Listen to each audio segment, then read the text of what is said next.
Jadi dan juga saya sudah berkomunikasi dengan Hotman Paris tentang hal ini, karena biar bagaimanapun Ibu Desiree itu kliennya Hotman. Tetapi kalau semuanya ingin menyelesaikan dengan baik, ya tentunya kan kita harapkan ini selesai. Jadi mudah-mudahan sekarang ini sedang proses saya ini, proses memediasi kedua belah pihak untuk mencapai jalan yang terbaik di dalam persoalan ini.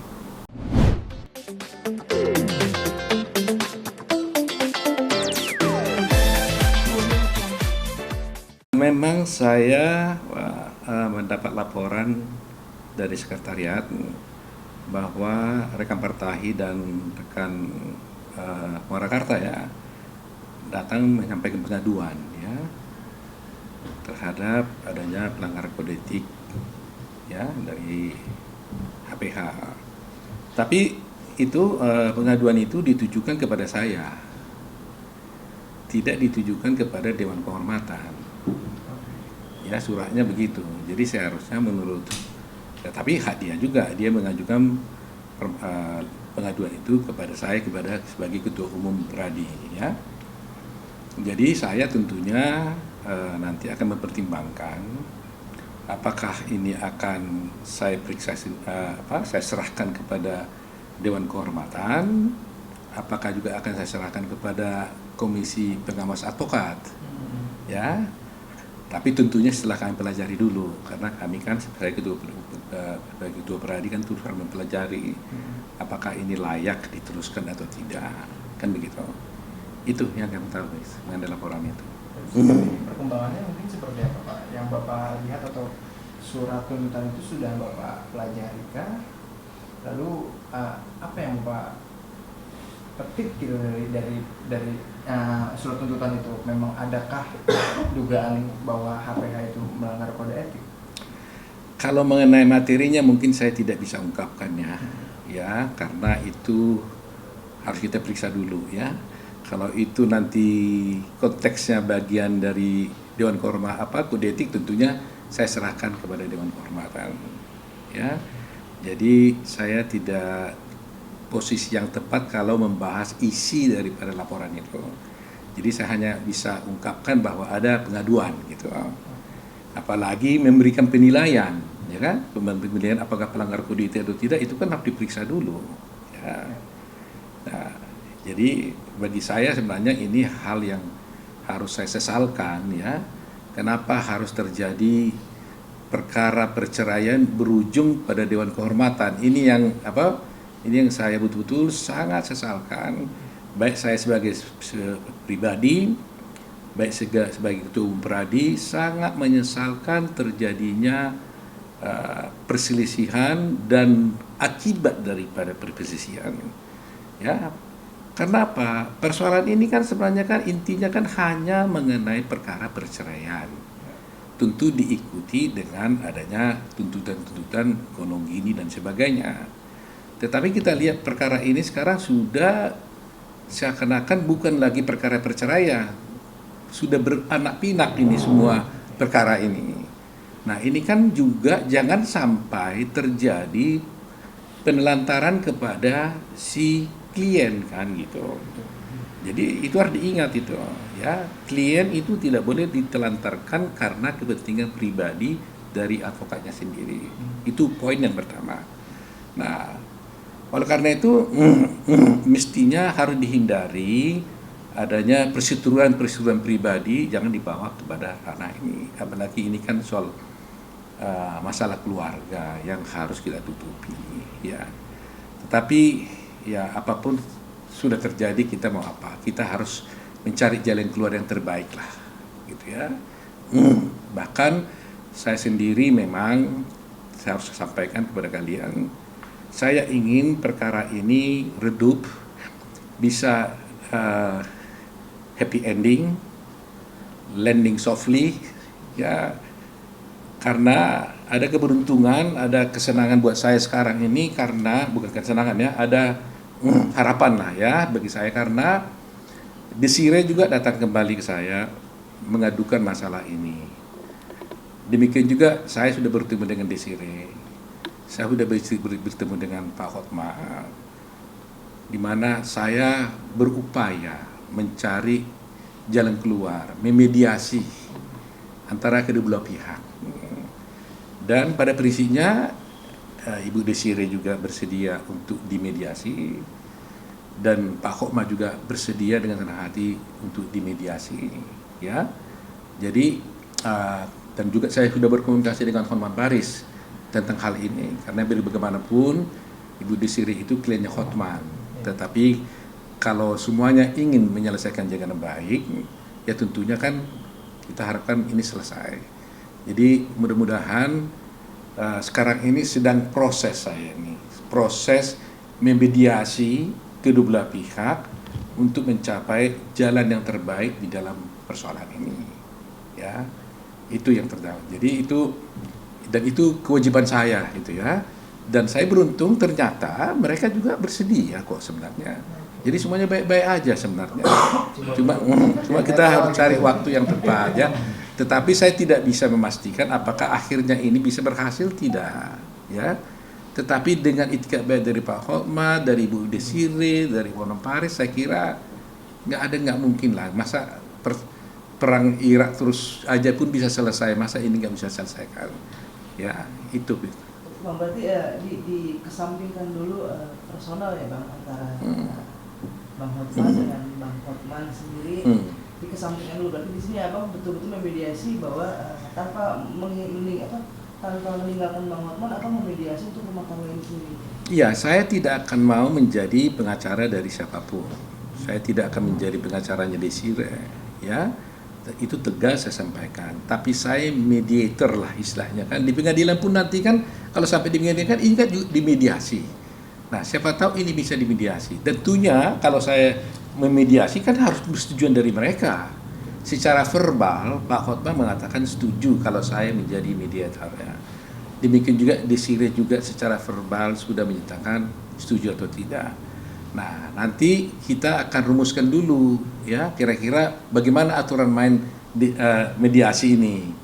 Apakah saya langsung berhubungan, mereka dipertemukan, apakah saya dengan Hotma, kemudian saya dengan Desire, baru ya kan kita bikin kamar-kamar gitu kan. Mediasi yang sebenarnya kan bisa dulu antara saya dengan Pak Hotma, bisa dengan saya dengan Ibu Desire, kemudian mereka dipertemukan dan sebagainya.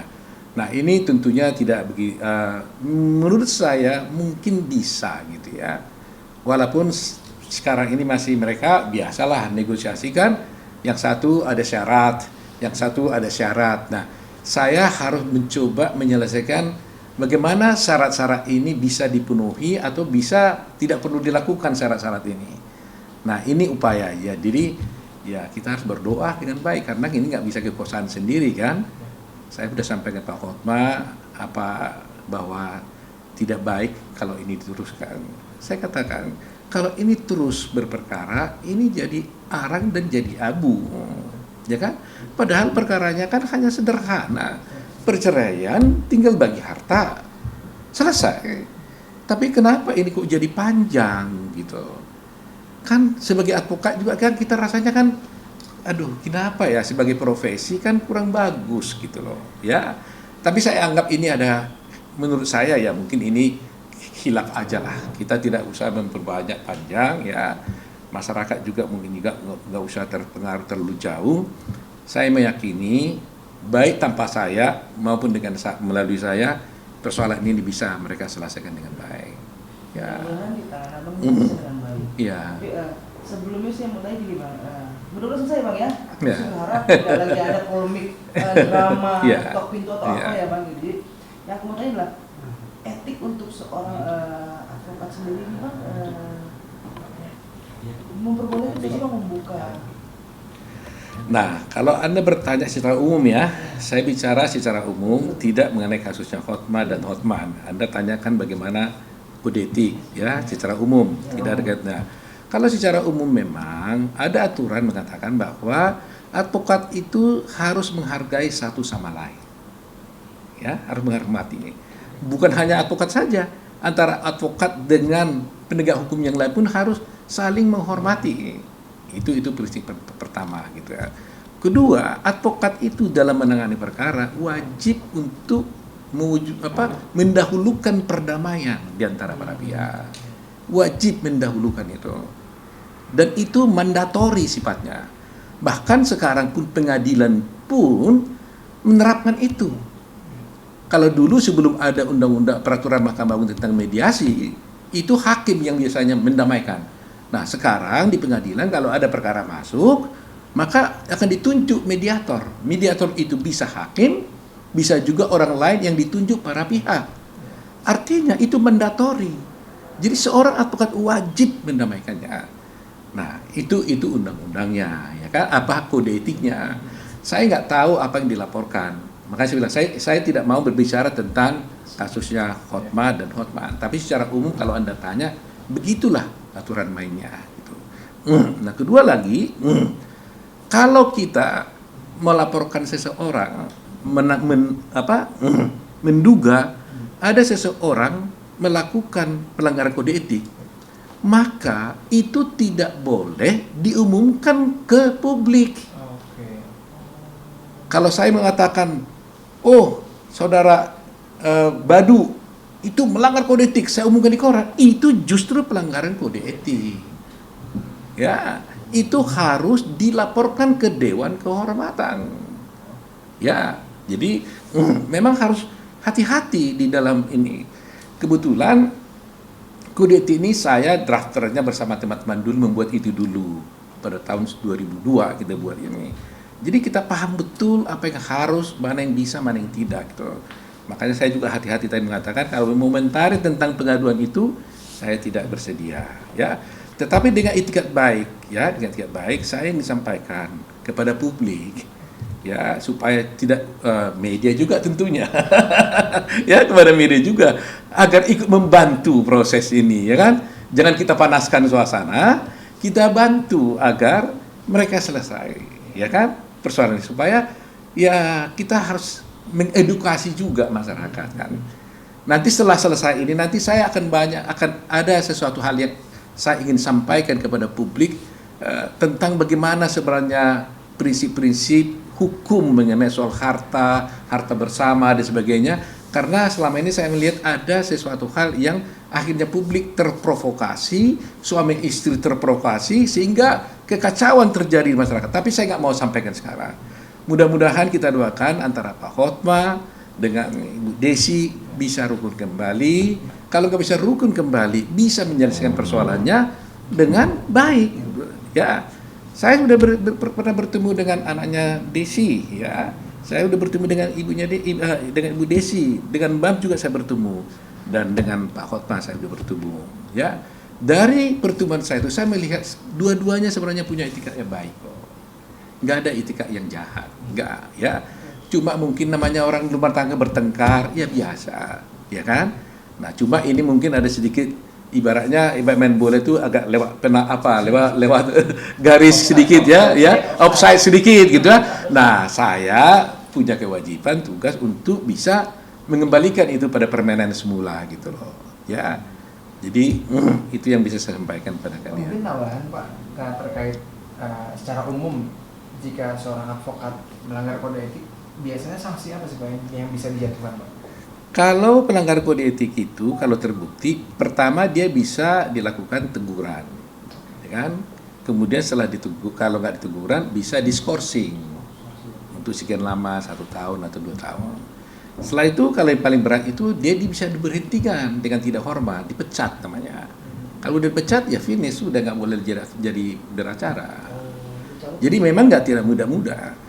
Tetapi Anda harus ingat, seseorang yang dikenain kode etik walaupun itu teguran saja, kalau itu dikenakan pada seorang advokat dan diketahui oleh publik, pasti dia mendapatkan sanksi yang sangat berat karena orang melihat. Cuma gampangnya gini deh. Kalau ada dokter, ya kan, ditegur sama asosiasi IDIM umpamanya, Anda masih mau nggak pergi ke dokter itu? Wah, ini sudah melanggar kode etik nih, ya sanksinya berat sekali. Jadi sebenarnya bukan hanya soal pecat tidaknya, tapi ditegur saja sebenarnya itu sangat berat. Dan kami di Peradi sudah buat aturan yang baru, sudah kita rancang, semua putusan-putusan Dewan Kehormatan, meskipun itu adalah hanya teguran, semuanya akan diumumkan di publik. Karena sanksi kode etik berupa teguran itu tidak akan ada gunanya apabila disimpan di laci. Ya kan? Diputus, dihukum, disimpan di laci, gak ada yang tahu. Tapi kalau dia dibuka di publik, maka dia akan merasa malu sehingga dia tidak melakukan pelanggaran lagi. Ini efek jerah ya. Ini sedang kita upayakan ini ya. Jadi saya minta doakanlah agar Tuhan membantu mereka ya, bantu saya untuk bisa mendamaikan Pak Hokma dengan Ibu Desi, dan mudah-mudahan tidak ada halangan ya. Ya, semuanya dia jadi baik-baik gitu.